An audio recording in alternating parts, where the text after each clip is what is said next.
noite, diletos alunos. É um prazer estar com vocês hoje, né?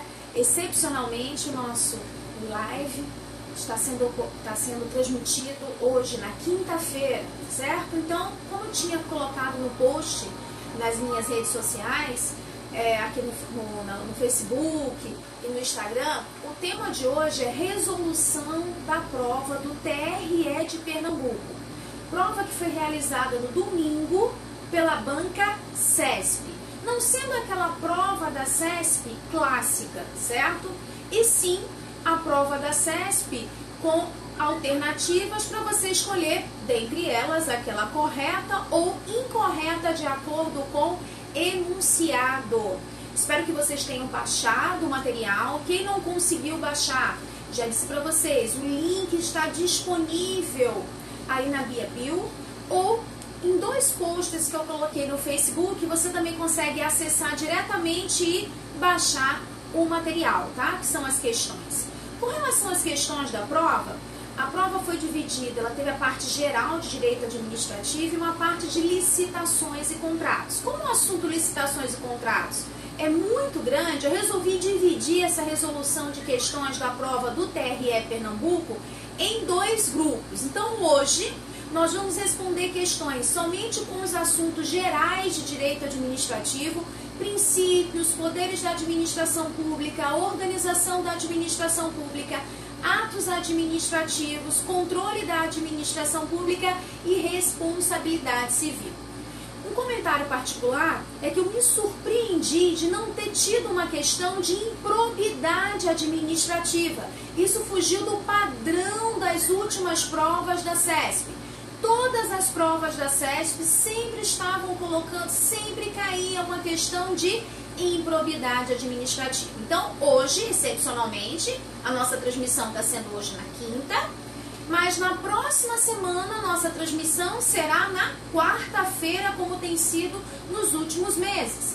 E na quarta-feira nós vamos resolver também questões da prova do TRE, só que voltadas ao tema licitações, contratos e convênios. Também vou disponibilizar o material o mais rápido possível, tá? Mas por enquanto, hoje até o final de semana vai estar aí disponível no link, sim, o material da resolução de hoje. Vamos começar? Primeira questão. Eu fiz questão de colocar na sequência que apareceu para o aluno na hora, para o candidato na hora da prova.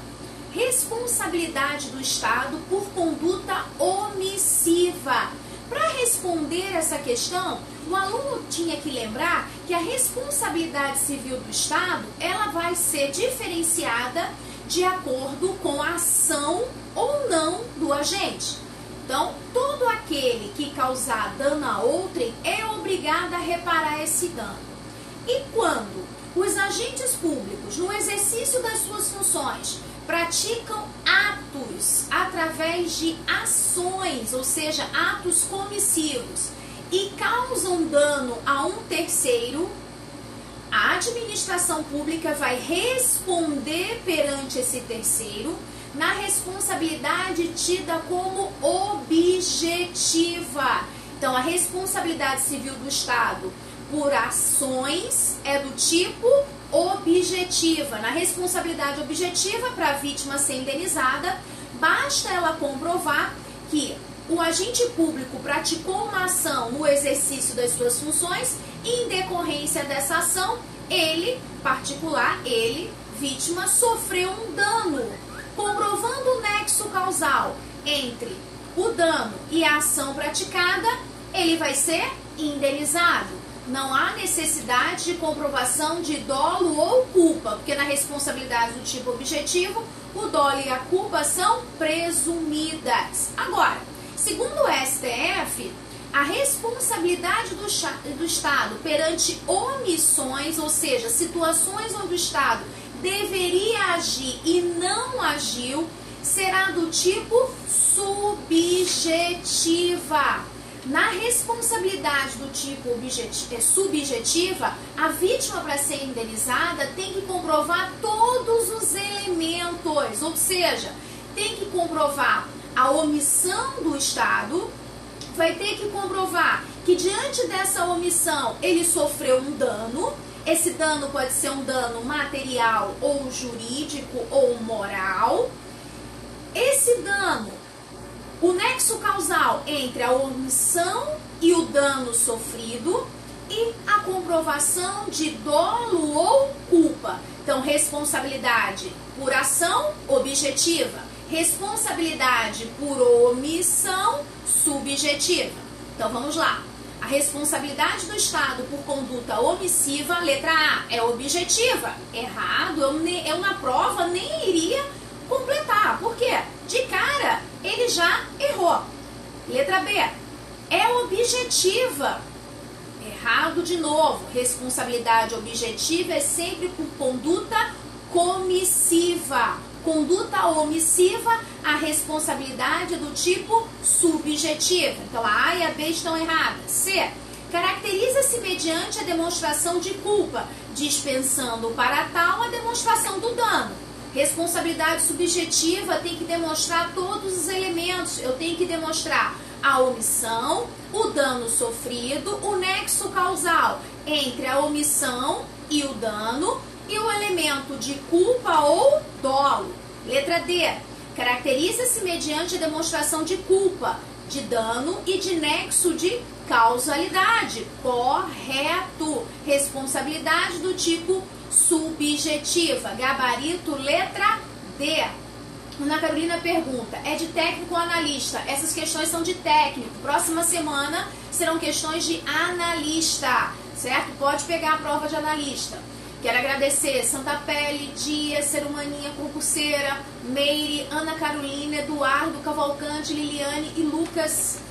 Outro detalhe, eu gostaria do feedback de vocês, tá? Coloquem aí coraçãozinhos, likes, se o som tá bom, se tem algum problema na conexão, que eu tive problema de conexão aqui em casa hoje. Então eu queria um feedback de vocês. Lembrando que essas são as questões da prova de técnico. Próxima semana, questões da prova de analista, tanto analista judiciário como analista administrativo. Segunda questão, o princípio da continuidade do serviço público, letra A, afasta a possibilidade de interrupção, ainda que trate de sistema de remuneração por tarifa, no qual o usuário dos referidos serviços sejam inadimplentes. Errado. O princípio da continuidade do serviço público, ele estabelece que o serviço público, pelo fato dele ser uma comodidade que vai atender às necessidades essenciais ou secundárias da coletividade, essas necessidades não podem ser interrompidas, sob pena de causar um colapso na vida cotidiana da população. Mas isso não impede que a prestação do serviço, principalmente aquele remunerado por tarifa, como a energia elétrica, fornecimento de água, nesses tipos de serviço, o usuário, ele paga por aquele serviço já prestado, aquele serviço que já foi usufruído. E nesse caso, se o usuário não pagar pelo serviço usufruído, não fere o princípio da continuidade a interrupção do serviço, desde que o usuário seja devidamente notificado na forma da lei. Então, o princípio da continuidade não ia dar guarita para aqueles que não honram com seus compromissos, com aqueles que não pagam pelo serviço já usufruído. Então, a letra A está errada. Letra B. O princípio da continuidade do serviço público diz respeito apenas aos serviços públicos, não alcançando as demais atividades administrativas. Errada. É serviço público no sentido lato sensu, incluindo as outras atividades administrativas que são prestadas dentro de uma repartição pública. Então, por essa razão, a questão está errada, ela está restringindo o conceito de serviço público. C.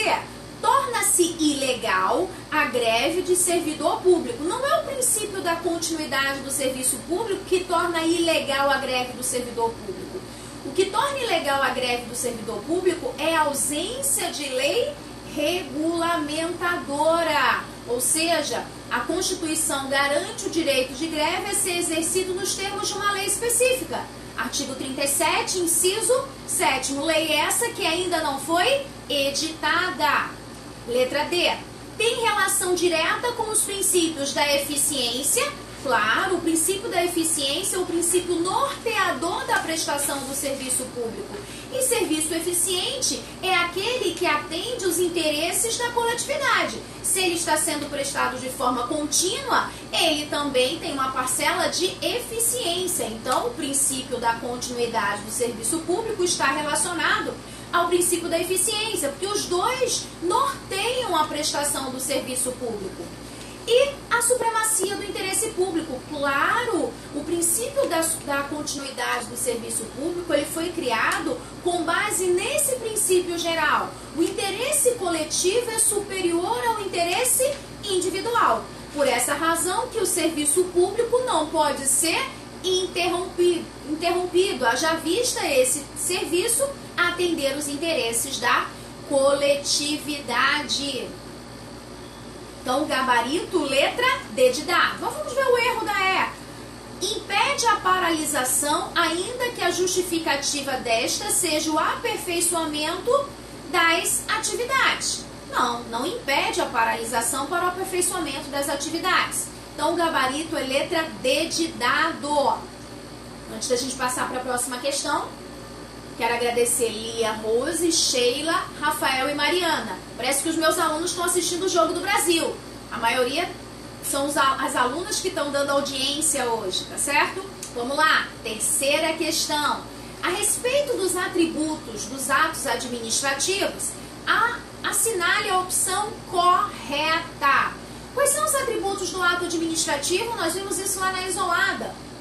Presunção de legitimidade, autoexecutoriedade, imperatividade e tipicidade. Não posso confundir atributos do ato, que são características do ato, com os elementos de validade. Competência, forma, motivo, objeto e finalidade. Então vamos matar a questão 3. A respeito dos atributos dos atos administrativos, assinale a opção correta. Letra A.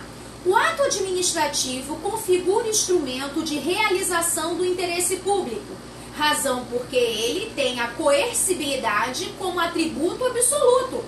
Não, a coercibilidade ou imperatividade não é um atributo absoluto. Haja vista não está presente em todos os atos. O atributo da imperatividade ou coercibilidade é o atributo através do qual os atos administrativos de cunho